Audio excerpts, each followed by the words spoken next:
Welcome, guys, to our gross anatomy lecture series. We are doing abdomen anatomy. Today, we're going to talk about the dermatomes and the nervous innervation of the skin um, in the anterolateral abdominal. So, let's take a look and just recap from thorax.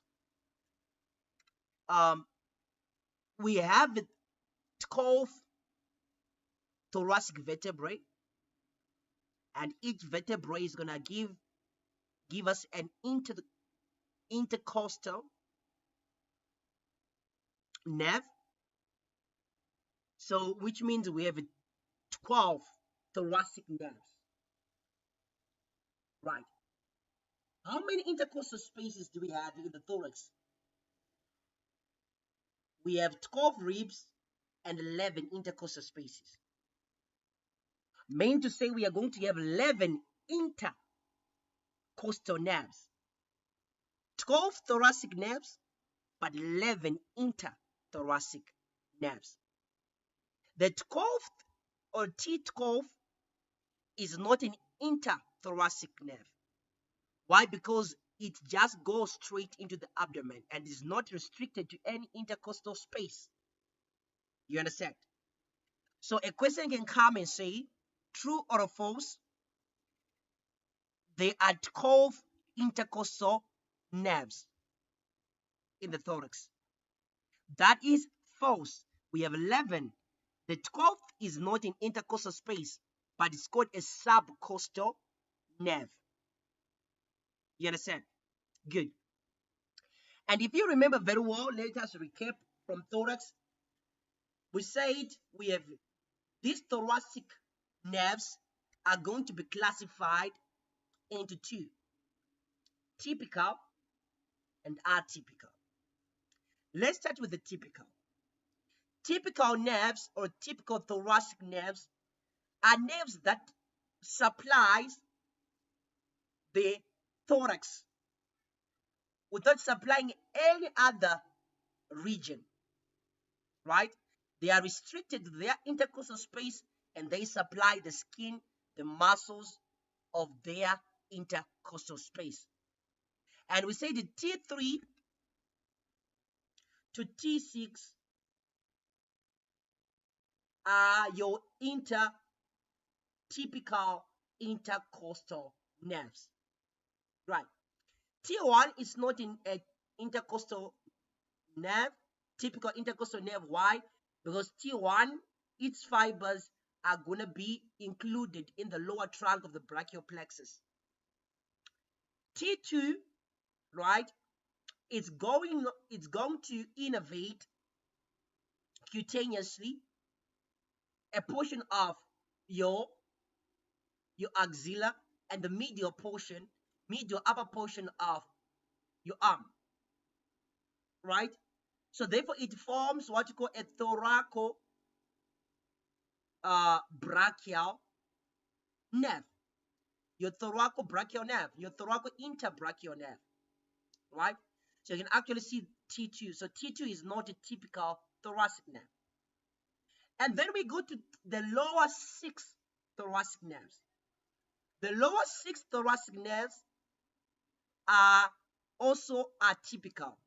And these are given a name called, and they are called thoraco-abdominal nerves that are T7 to T12. T7 to T12. So these are the nerves that supplies the dermatomes of the abdomen. So what is important, I want you to take note of this.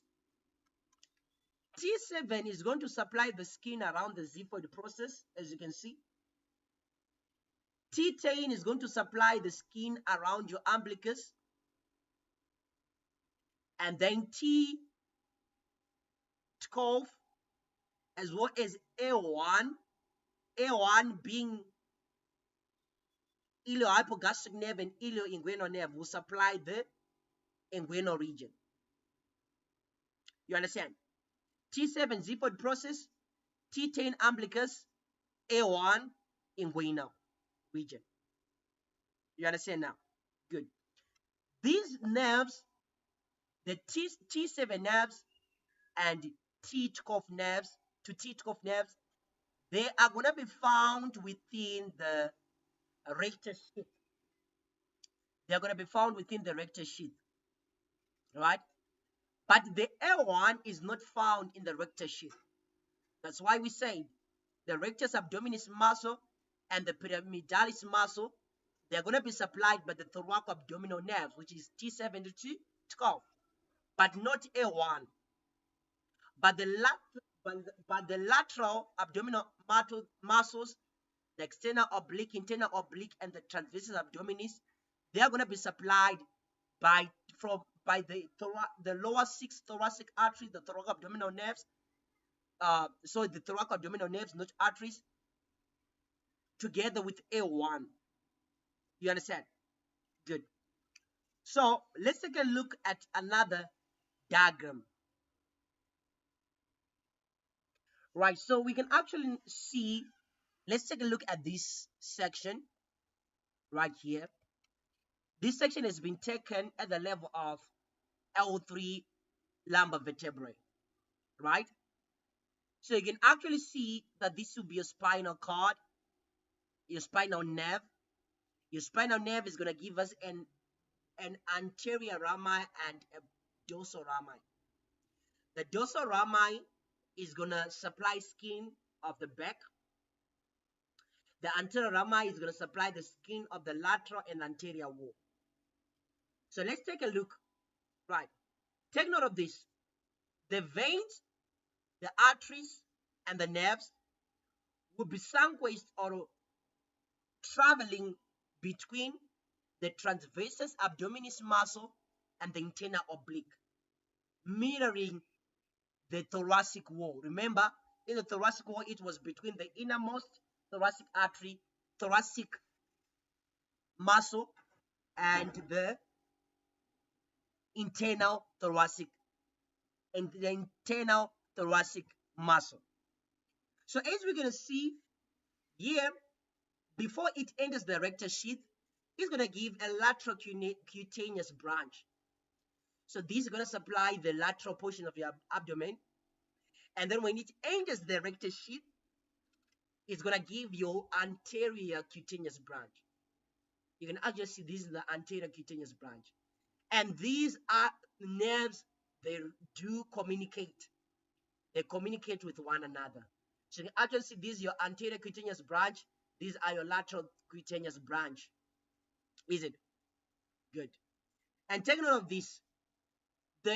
When we did the skin, the layers of the abdominal wall, you understand that we have this parietal peritoneum. So the parietal peritoneum is going to be supplied by these thoracoabdominal nerves.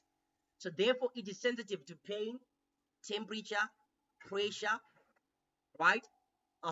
Different from the visceral peritoneum, which is only sensitive to stretch because it is supplied by parasympathetic and sympathetic nerves.